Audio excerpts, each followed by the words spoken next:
వస్తుంటే జాలరుల జీవితం, వాళ్ళ వలని పట్టుకునే విధానం, వాళ్ళు దాన్ని ఒడిచి కింద నుంచి పట్టుకుని రావడం, తెలియని వాడు మధ్యలోకి వెళ్ళి ఆ వలపైకి ఎత్తుతాడు, వాళ్ళు పెద్ద పెద్ద కేకలేస్తారు, ఎత్తకు నీళ్ళలోకి దూరిపోతాయని. కొన్ని ఎగిరి పడిపోతుంటాయి మెరుపుల్లాగా, అరే దూకేసిందిరా అంటుంటాడు. ఆ వల తీసుకురావడం, నిజంగా సూర్యోదయంలో ఇన్ని వింతలు ఇన్ని చిత్రాలు ఉంటాయా అనిపిస్తుంది, అనుభవించి తీరాలి.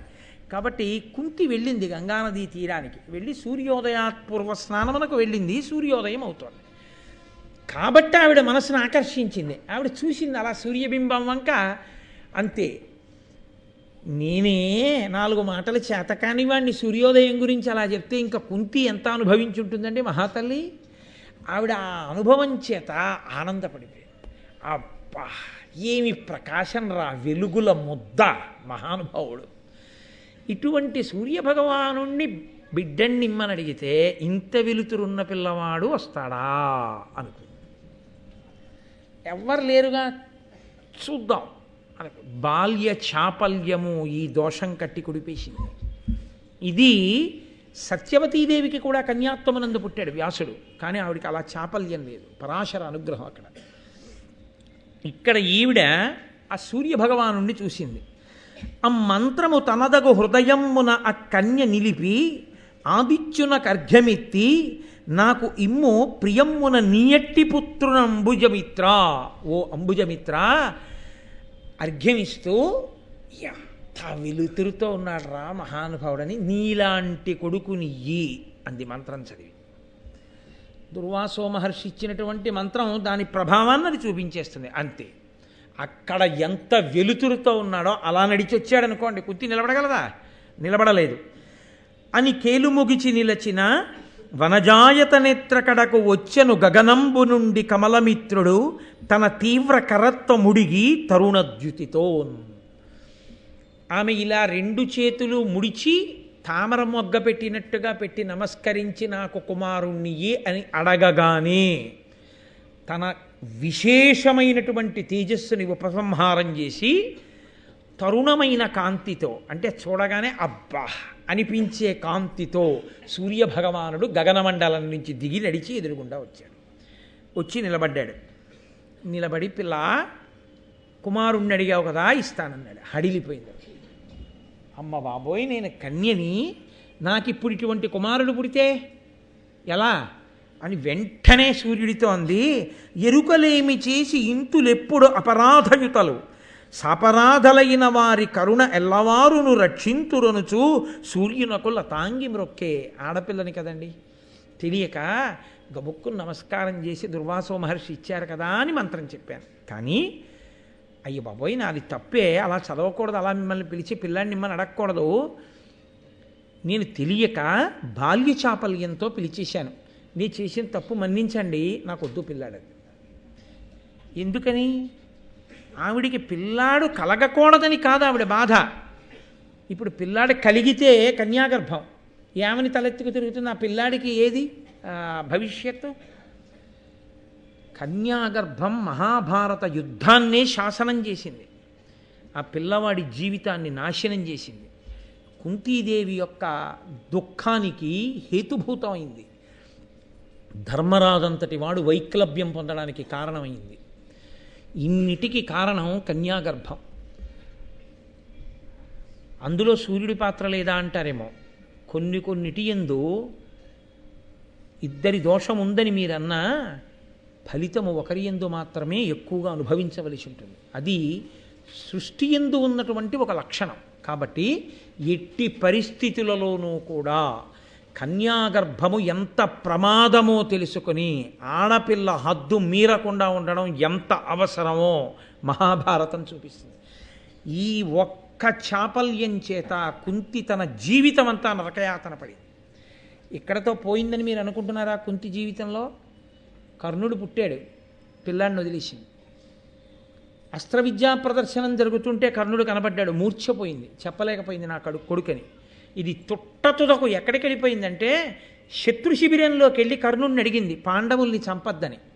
ఆయన అన్నాడు, ఏమ్మా నీ కొడుకుని కానా, నన్ను చంపద్దని అడిగావంటే నేను చచ్చిపోవచ్చు కదా, సరే నీకు ఎప్పుడైనా 5గురే పాండవులు, నాతో కలిపి 5గురో అర్జునుడితో కలిపి 5గురో ఉంటారు. 4 నా కంట పడ్డా నాకు దొరికినా చంపను. ధర్మరాజుని, భీముణ్ణి, నకులుణ్ణి, సహదేవుణ్ణి విడిచిపెడతాను. అర్జునుణ్ణి మాత్రం విడిచిపెట్టాను.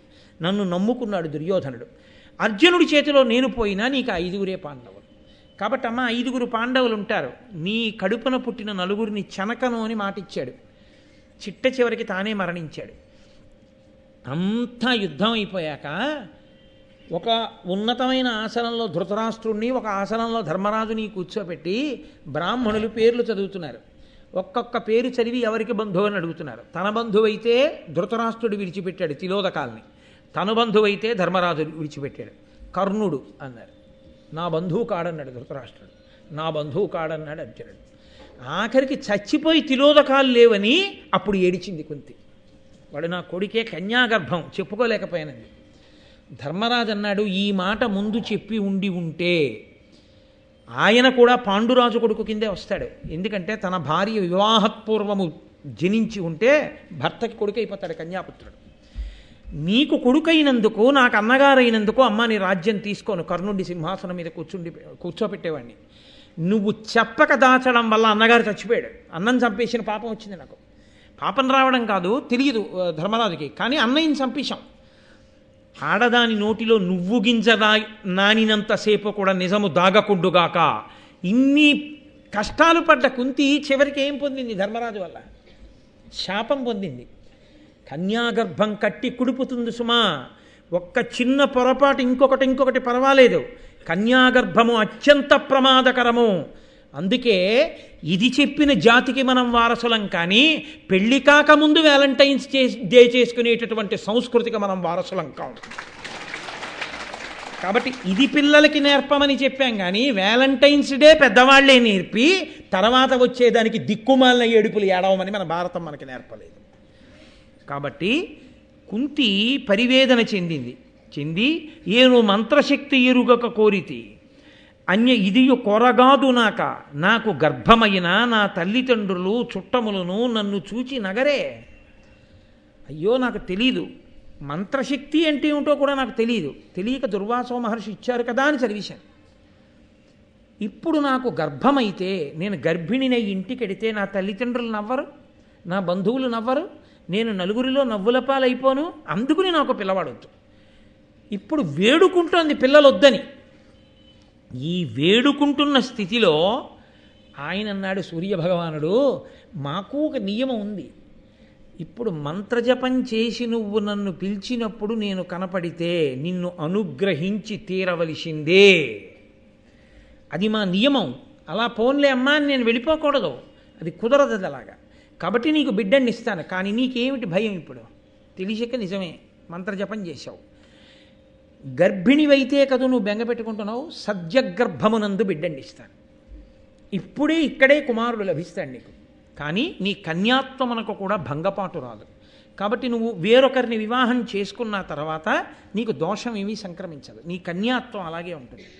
ఉండేటట్టుగా నీకు సద్యగర్భంలో బిడ్డని ఇస్తాను. అంతవరకు నేను నీకు ఉపకారం చేయగలను తప్ప నువ్వు ఒకసారి మంత్రం చదివేసిన తర్వాత, నేను వచ్చేసిన తర్వాత, దర్శనం ఇచ్చేసిన తర్వాత ఇంకా ఇప్పుడు ఆ మంత్ర ఫలితాన్ని ఇవ్వద్దు అంటే మాత్రం ఇవ్వకుండా ఆపగలగడం మంత్రాధిష్టాన దేవతగా నా పరిధిలో లేని విషయం. ఇల్లు అంటుకుపోయిన తర్వాత అయ్యయ్యో ఇంకెప్పుడు స్టవ్ అలా వెలిగించనండి, మంట ఆరిపోంటే ఆరుతుందా? కాలిపోతున్న చూర ఆర్పుకోవాలంతే తప్ప కుదరదు. కొన్ని పరిణామాలు అలా ఉంటాయి అంతే. కాబట్టి సద్యగర్భంలో కుమారుణ్ణి ఇస్తానన్నాడు. ఎటువంటి వాడు పుట్టాడో తెలుసా అండి? ఇది కన్యాగర్భం కాకపోయి ఉంటే కర్ణుడి సింహాసనం మీద కూర్చుని యావత్ భూమండలాన్ని పరిపాలించవలసిన వాడు. అంతటి తేజోవంతుడు, మహాభారతం మొత్తం మీద అంతటి తేజోవంతుడై సహజంగా పుట్టుకతో అలా పుట్టాడు. సాక్షాత్తు సూర్యనారాయణుని యొక్క కుమారుడు. కానీ ఇందులోనే మళ్ళీ ఒక రహస్యం, ఇలా పుట్టేటట్టు ఎందుకు చేయాలండి దేవతలు? ఇలా పుడితే తప్ప ఈయన దుర్యోధనుడి వైపుకి వెళ్ళడం. ఈయన దుర్యోధనుడి వైపుకి వెడితే తప్ప అర్జునుడిని చంపేవాడిని నా దగ్గర ఉన్నాడని దుర్యోధనుడు నమ్మడం. దుర్యోధనుడు నమ్మితే తప్ప యుద్ధానికి రాడు. యుద్ధానికి వస్తే తప్ప దుర్యోధనుడితో వచ్చినటువంటి శత్రువులు ధర్మాన్ని పాడు చేసే వాళ్ళందరూ పాండవుల చేతిలో చావరు. కాబట్టి యుద్ధానికి వచ్చేట్టు చేయాలంటే కర్ణుడు అటువైపు ఉండేటట్టు చేయాలి. అది దైవశక్తి. కానీ భూత భవిష్యత్ వర్తమాన కాలములు ఎరిగిన దుర్వాసో మహర్షి అందుకని ఆవిడికి ఆ ఉపదేశం చేశాడు. అది ఫలించింది. ఫలించి ఇప్పుడు సలలితమైన పుట్టు కవచంబు నిసర్గజమైన కుండలంబుల యుగళంబునొప్పగా సుపుత్రుడు కర్ణుడు పుట్టే సూర్యమండలమొక భూతలంబున బెగడంబయి దీప్తి సహస్రకంబుతో వెలుగడునా నిజద్యుతి సవిస్తరలీల వెలుంగుచుండగన్. ఆకాశంలో ఉండేటటువంటి ఆ వెలుగుల లోకం భూమి మీదకు వచ్చిందా అన్నట్లుగా మిరిసిపోతున్నటువంటి సహజమైన కవచంతో రెండు చెవులకి కుండలములతో మహానుభావుడై గొప్ప తేజోవంతుడై కర్ణుడు జన్మించాడు. వెంటనే ఆ పిల్లవాడిని చూసుకుని ఆ కుంతి ఏడిచింది. ఏడిచి ఆవిడంది, ఏలా ఆ ముని నాకు ఇచ్చే ఈ మంత్రము తన కొడుకు అని ఆ పిల్లాడిని చూడగానే అబ్బా ఏమి తేజోమూర్తి, కానీ నా కొడుకు అని చెప్పుకోలేను, ఇది నా దౌర్భాగ్యం. నా కొడుకు అని చెప్పుకోలేను, నా కొడుకు కాడు అని విడిచిపెట్టి వెళ్ళిపోలేను. ఎలా? కాబట్టి ఎలా ఆ ముని నాకు ఇచ్చే ఈ మంత్రము, అసలు దుర్వాసో మహర్షి నాకు ఈ మంత్రం ఎందుకు ఇచ్చినట్టు? ఈ మంత్రశక్తియే ఎరుంగంగా వేడి ఏల పుత్రకు కోరి ఎంతయు భక్తి నిన్ను తలంచి ప్రీతి ఇనుడును నాకు నేల సద్యోగర్భమిచ్చే కుమారుడేల అప్పుడు ఉదయించే ఇంకెట్టు ఈ లోక పరివాదమే నుడిగింతు ఇంతకు ఇంతయు నెరుగరే జనులు అని ఆవిడంది. అయ్యయ్యయ్యో, నేను ఏదో కష్టపడి భోజనం పెట్టి సపర్య చేస్తే ఇంకొకటి ఇవ్వడం కాదు, దుర్వాసో మహర్షి నాకు ఈ వరం ఇవ్వడం ఏమిటి, ఈ మంత్రం ఇవ్వడం ఏమిటి? ఇచ్చాడు పో. గంగా స్నానానికి వెళ్ళిన దాన్ని సూర్యభగవానుడిని చేసి నమస్కారం చేసి ఇంటికి వెళ్లకుండా ఈ మంత్రం చెప్పి పిల్లాన్ని ఇమ్మంటే మంత్రశక్తిని అవమానించినట్టు అవలా నిజంగా ఇవ్వకపోతే? కాబట్టి నేను ఆ మంత్రం చెప్పి పిల్లాన్ని ఇమ్మన్నాం ఏమిటి? సూర్యభగవానుడు వచ్చి కవచకుండలాలతో ఉన్నటువంటి ఈ దివ్యమైనటువంటి తేజోమూర్తిని నాకు పిల్లాడిగా ఇవ్వడం ఏమిటి? ఈ బాలు నెత్తుకొని ఇంటికి చన్న నన్నున్న బంధువులందరూ మనంబున ఏమనరు, ఎట్లీ బాలసూర్యని భునిట్టులడించి పోవంగా బుద్ధి పుట్టునని కన్యమనంబులోనన్. ఈ పిల్లాడినెత్తుకుని ఇంటికెడదామా? అందరూ బంధువులు, తల్లి, తండ్రి అందరూ నింద చేస్తారు, తలెత్తుకు తిరగలేను. ఈ పిల్లాడిని ఇక్కడ విడిచిపెట్టి వెళ్ళిపోదామా?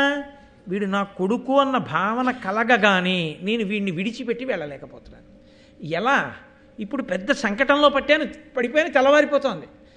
ప్రజలు గంగానది ఒడ్డుకు వస్తారు పనుల మీద. ఏ బట్టలు తుక్కునే వాళ్ళు ఉంటారు, స్నానం చేసేవాళ్ళు ఉంటారు, నీళ్లు పట్టుకెళ్ళే వాళ్ళు ఉంటారు. ఈ విషయం తెలిస్తే ఇంకేమైనా ఉందా అని హడిలిపోతుంటే మళ్ళీ సూర్యభగవానుడు ఆదుకున్నాడు. రత్నములు బంగారము పెట్టబడినటువంటి ఒక మందసాన్ని, ఒక అందమైనటువంటి పెట్టె సూర్యభగవానుడు ఆ నది మీద వచ్చేటట్టుగా చేశాడు. ఆ నది మీద పెట్టె వచ్చింది. కుంతి విడిచిపెట్టలేక ఎవరైనా చూసేస్తారేమోనన్న తొందరలో ఇంకొక్క మాట చూసి కూడా ముద్దు పెట్టుకోలేక ఆ పిల్లవాడిని రత్నాలతో బంగారంతో ఉన్నటువంటి ఆ పెట్టెలో పెట్టి మూత పెట్టి గంగానదీ ప్రవాహంలో విడిచిపెట్టి ఇంటికి వెళ్ళిపోయాడు.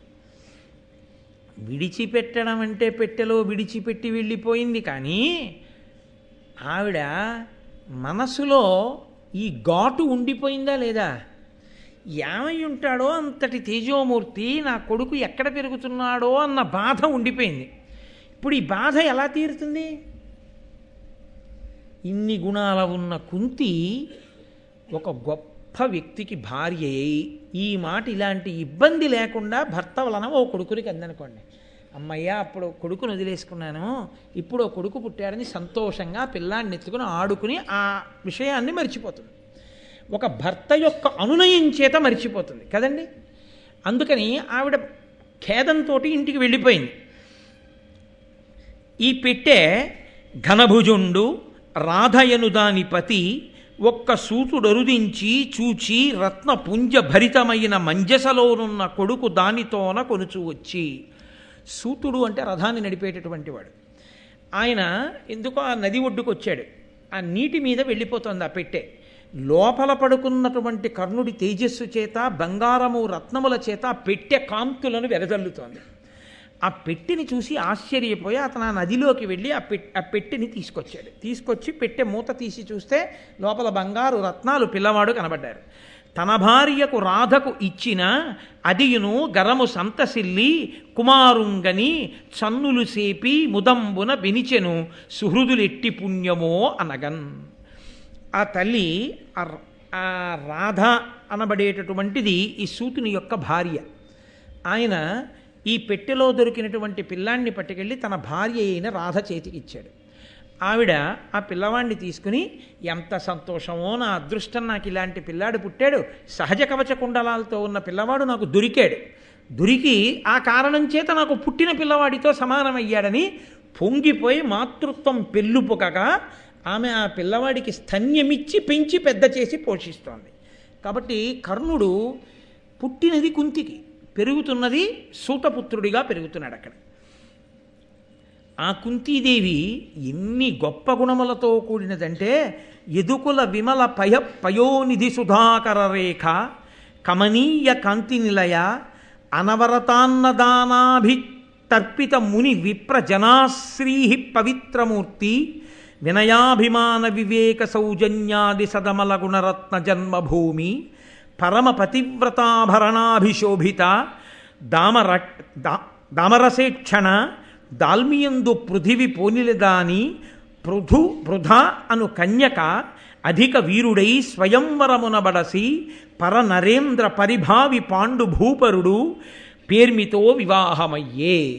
ఆ కుంతీదేవి ఆ పాలసముద్రంలో పుట్టినటువంటి చంద్రుడు ఎటువంటి వాడో ఆమె అంత అందమైనటువంటిది, గొప్ప కాంతి కలిగినది, నిత్యము అతిథులకు అన్నం పెట్టడంలో చాలా సంతోషమును పొందేటటువంటి వ్యక్తి, ఎందరో బ్రాహ్మణుల చేత ప్రతిరోజు ఆశీర్వచనములు పొందిన తల్లి, వినయము, అభిమానము, వివేకము, సౌజన్యము మొదలైనటువంటి గొప్ప గుణములు కలిగినటువంటిది, పరమ పాతివ్రత్యము కలిగినటువంటిది, తామర రేకులు ఎలా ఉంటాయో అటువంటి కన్నులు కలిగినటువంటిది, ఓర్పు యందు భూదేవి లాంటిది, ప్రధానబడేటటువంటి ఈ కుంతిని స్వయంవరంలో పాండురాజు గారు గెలుచుకుని తనకి భార్యగా చేసుకున్నాడు.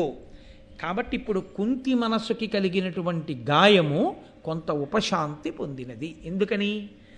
మహానుభావుడైనటువంటి పాండురాజుకి భార్య అయింది. ఆయనే సామాన్యుడు కాడు. పాండురాజు ఇటువంటి వాడు అన్నది మీరు ఇందాకనే విన్నారు.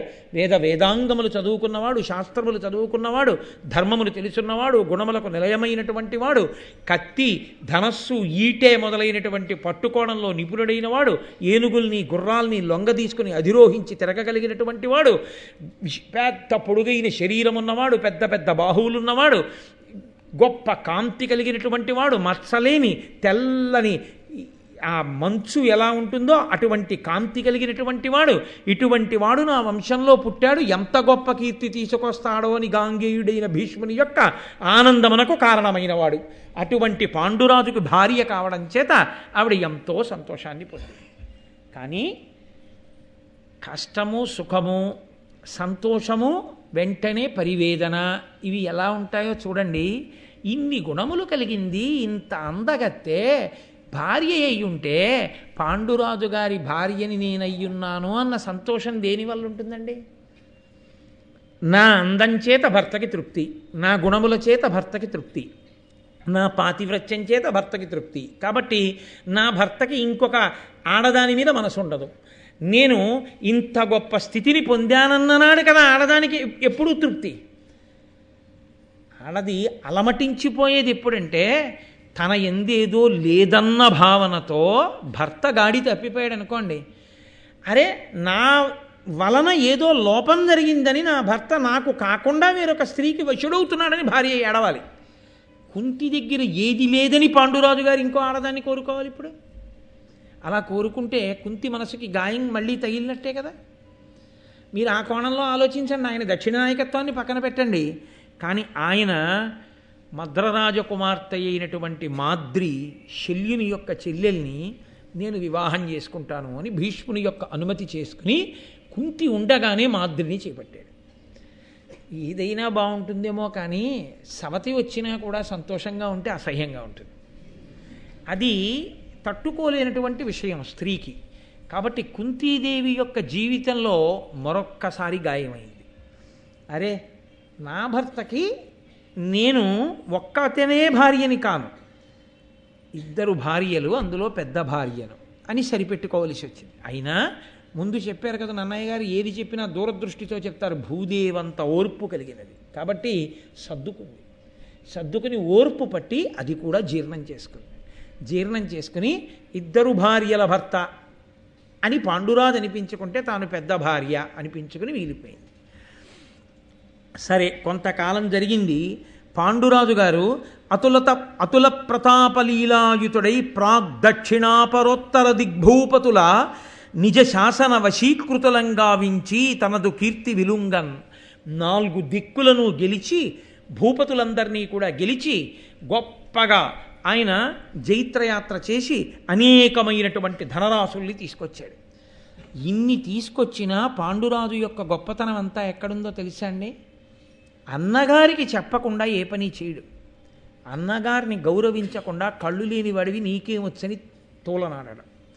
నిజానికి ధృతరాష్ట్రుడు తాను ఒక తండ్రి బిడ్డలేమో కానీ ఒక తల్లి బిడ్డలు కారు. ఈయన అంబాలిక కొడుకు, ఆయన అంబిక కొడుకు. ఆయనకి కళ్ళు లేకపోయినా ముందు పుట్టిన ఆయన పెద్దరికానికి మర్యాదనిస్తాడు. ప్రతిదానికి ధృతరాష్ట్రుని యొక్క అనుమతి తీసుకుంటాడు. ప్రతిదానికి ధృతరాష్ట్రునికి చెప్పి గౌరవిస్తాడు. అందుకే మహాభారతంలో ఆ ఉద్యోగ పర్వం మొదలైన చోట్ల చెప్పుకున్నాడు ధృతరాష్ట్రుడు, పాండురాజు ఎన్నడూ ధర్మం తప్పలేదురా, అంతటి బాహుపరాక్రమం ఉండి 4 దిక్కులను జయించగలిగిన వాడై ఇటు పాండురాజు ఇటు భీష్ముడు ఉండగా నేను కళ్ళు లేనివాడినైనా ఇంత వైభవాన్ని పొందానురా, బంగారం అంతా తెచ్చి నా కాళ్ళ దగ్గర పెట్టి నా చేత అశ్వమేధయాగాలు చేయించాడురా, అంతటి ధర్మాత్ముడు, సింహాసనం ఆయింది, నీకన్నా పెద్దవాడు ధర్మరాజు ఉన్నాడు, రాజ్యం నీకిమ్మని అడిగితే నేను ఎలా ఇప్పించనురా, నాది కాందాన్ని ఏడిచాడు ధృతరాష్ట్రుడు. అంత గొప్పవాడు పాండురాజు, గుణనిధి, మహానుభావుడు.